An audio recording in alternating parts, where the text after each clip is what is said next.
Many years of experience with manhunts. Thank you so much for being here, Mr. Jones. Appreciate it. You're a manhunt veteran. Based on what you're seeing now, what you're hearing in terms of increased police activity, do you think their capture is imminent, or should we be on guard that it might just be another false alarm?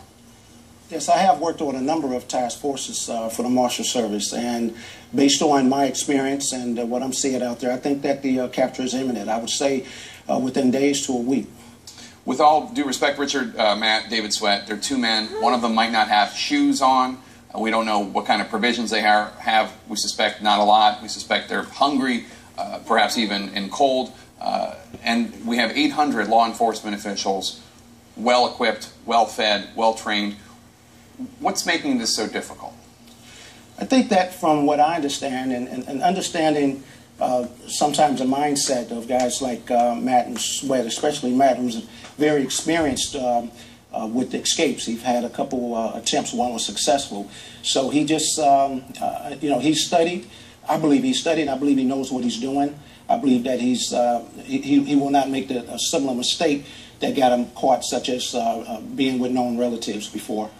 And in a wooded environment, hypothetically, obviously nobody knows where they are, where do fugitives hide? Do they hide in trees? Do they bury themselves in the dirt? What do they do?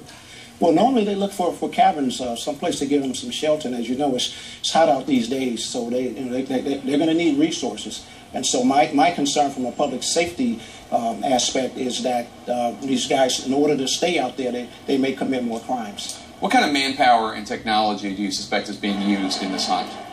Well, as you mentioned, you said there's over 800 law enforcement officers. There's some great minds out there trying to track these guys down. I know firsthand with New York State, great folks there, and with the U.S. Marshal Service. The Marshal Service has over 60 task forces that are local task forces led by the U.S. Marshal Service. So all of those resources are being employed where there are leads to check out.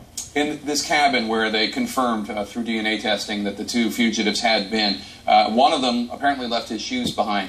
Do you think he's actually running around barefoot? He had to leave in such a hurry, or do you suspect he just found another pair of shoes? Well, he may, they may have got tipped off or heard something and took off. Sometimes you don't have time to grab your shoes, and so if that's the case, he's going to be looking for some shoes.